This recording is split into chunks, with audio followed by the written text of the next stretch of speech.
Salutations soapers, and welcome to our third and final project of this video course. Today we are going to be learning how to make our own melt and pour soaps and adding fruit and herbs to the soaps. It's going to be really beautiful and smell just divine. I can't wait to get started. But first, let's go over our little supply list we got here. First we have our measuring cup.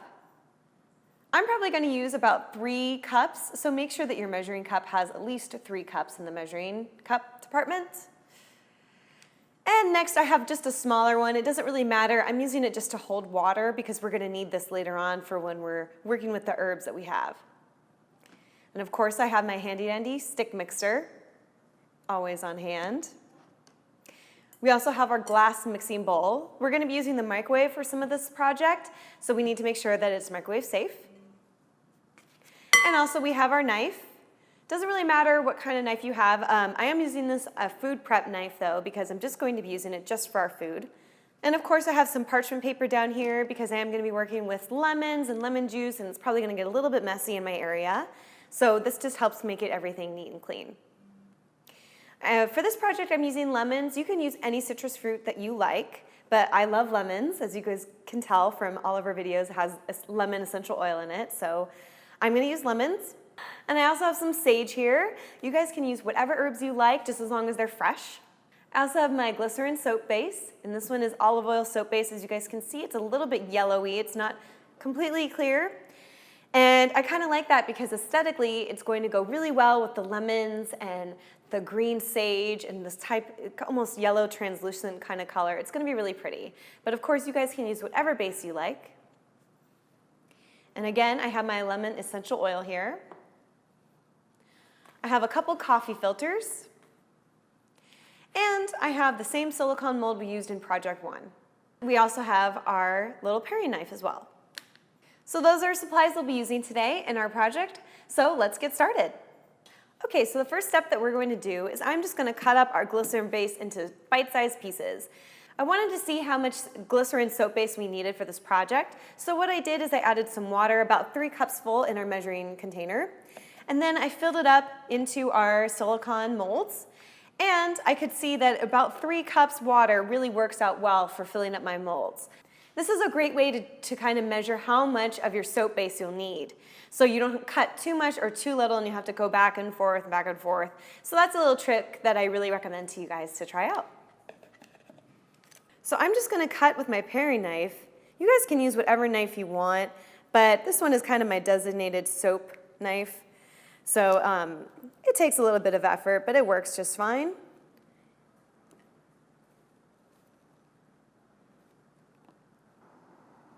I'm not getting super precise here because we are going to melt this down, so it doesn't really matter if they're a little bit bigger. We just want to make sure that they're in bite-sized pieces.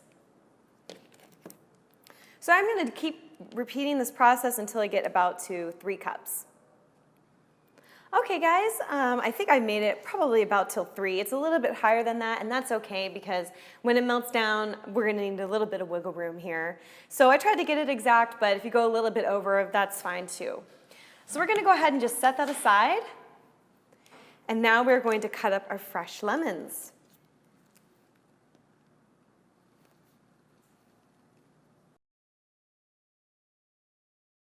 I'm going to take out any seeds that the lemons may have. We don't want to include that in our recipe.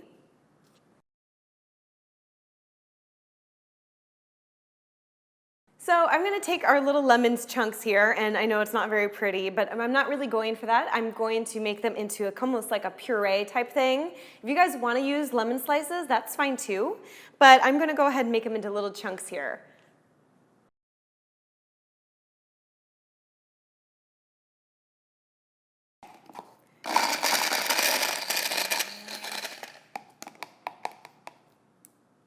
Okay, so after cutting up my lemons, I just went ahead and pureed it with our stick mixer. It took a little bit of time, so I just wanted to show you guys the completed piece. As you guys can see, it's pretty pureed right there.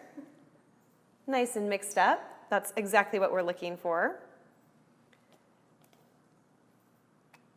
No seeds or anything like that.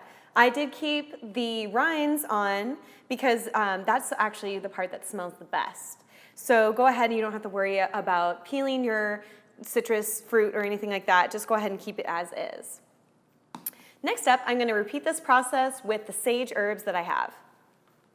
For our herbs, it's a little bit similar, as in the fact that we will be cutting them up to make into a puree, but we have a little bit of a trick there at the end. So I'm just going to go ahead and just cut them up into bite-sized pieces. Of course, remember to wash your herbs and your fruit before you do anything like this. And I do recommend getting organic fruit and herbs for this project because we want to make sure that we know exactly what's going into our soap, because all of that stuff will go onto our bodies, and I don't want any preservatives or any chemicals on my skin when I'm trying to get clean, and I'm sure that you don't either. So I'm just going to finely chop it up. The great thing about this project is that you can add as much herbs as you want, or fruit, whatever you're using. It's just really about how you want it to look. And I'm going to actually do a batch that has half herbs and half lemon so you guys can see what you would like to use for your whole projects. But of course you can do a mix. You can do each soap completely different if you want. All right, that looks pretty finely chopped, so I'm going to add that into our little tiny mixing bowl here. And I'm going to add about 1 to 2 tablespoons of water. We only need to do this for the herbs just to help soften it up when we're pureeing it.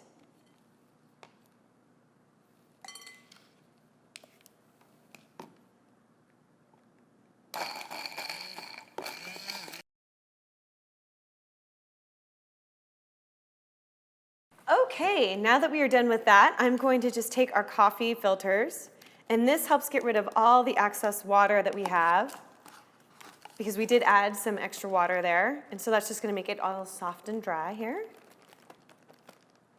Little trick, just going to drain it out.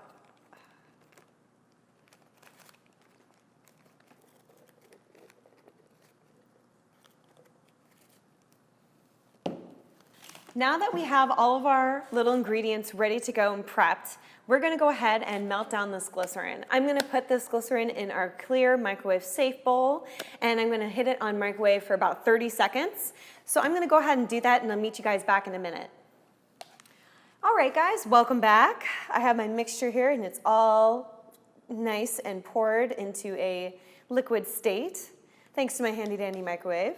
What I've done so far is I've poured about half of it into my little measuring cup here because I wanted two different kinds of methods with you guys today. So I'm splitting my recipe into half, but if you guys just want to do just one lemon thing or all herbs, then you don't have to do this. So I'm going to start off by adding about a teaspoon of our lemon puree. We can always add more, but let's start off a little bit slower first.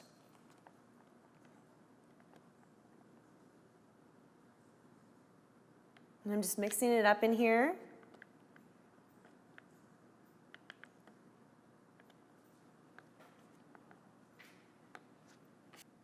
And I'm just going to pour it into our molds.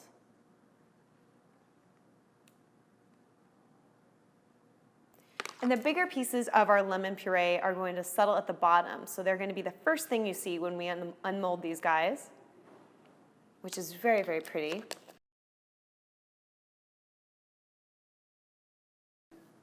All right, guys, so I'm finishing up here. And what I used for my container here, I used about a half a lemon, and the puree was just the perfect amount for what I'm doing today. I'm just doing half of a container and half lemon, and that worked out great. So just to let you guys know a little bit about the portion size for that. Next up, let's do our herbs. Just about finishing up on our molds here. And it's looking great, smelling fantastic. Now, the difference between melt and pour and our first project that we did is I think that this one is a little bit more artistic. As you guys can see, I'm kind of going in there and messing things around, making sure all of my little soap pieces look good. And I'm actually going to add some more lemon oil, which I should have done earlier. It's my bad, I totally forgot. But I'm just going to add a couple drops to really bring out that lemon zest. And I'm going to do it for the sage too, lemon sage. That sounds fabulous.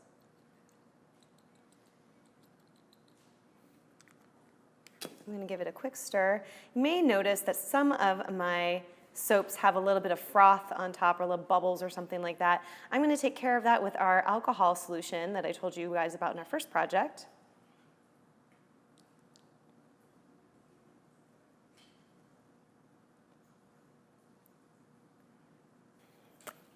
I'm going to take my alcohol solution and get rid of any of those bubbles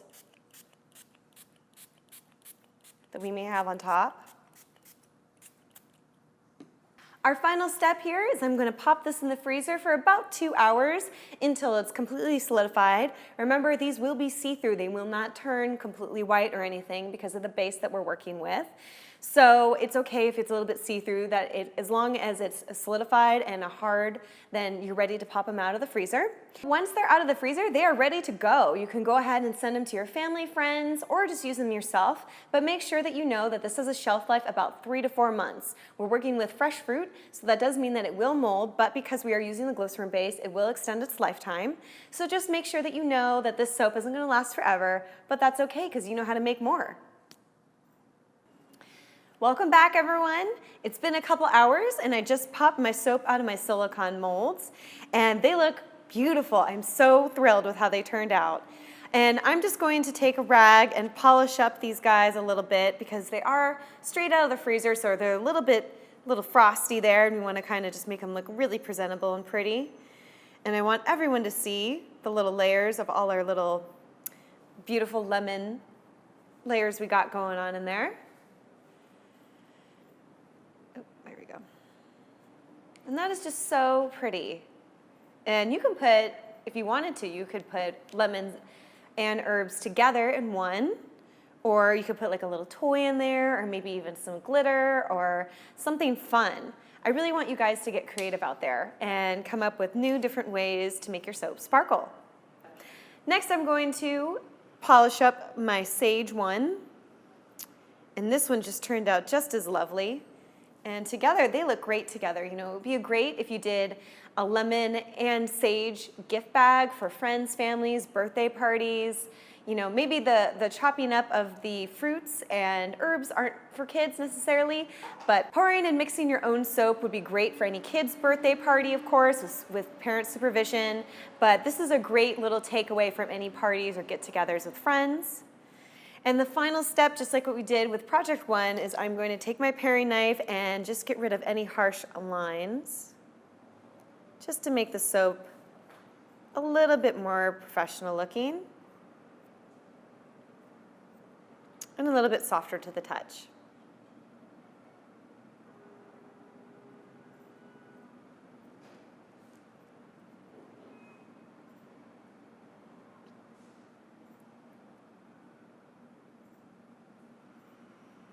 Now, because we are using a fully cured base, or glycerin soap base, we can go ahead and use these today. It's very exciting, and I really want you guys to keep in mind that it does have an expiration date, as I mentioned before.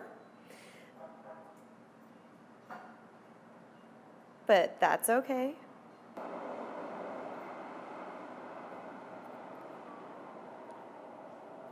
There, that one feels lovely. And then I'm just going to go ahead and do the same thing to our sage soap.